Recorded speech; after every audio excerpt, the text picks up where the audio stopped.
Okay, taking your rag that I mentioned in the email, you're going to take and fold it into 4 thickness, like such.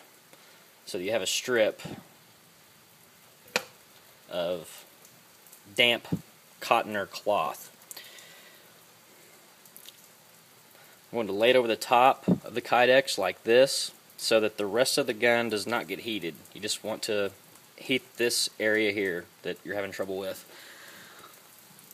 Being it's just the tip, you'll only need to leave just a little bit exposed. Taking this and covering the lower Kydex where it meets the leather so you don't soften it. Basically, so all you're left with exposed is basically the hump or the sight relief.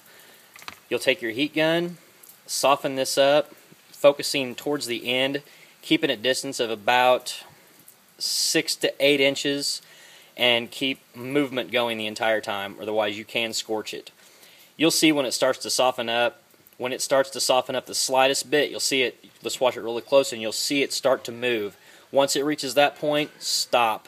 It does not need to get very hot at all for this slight modification.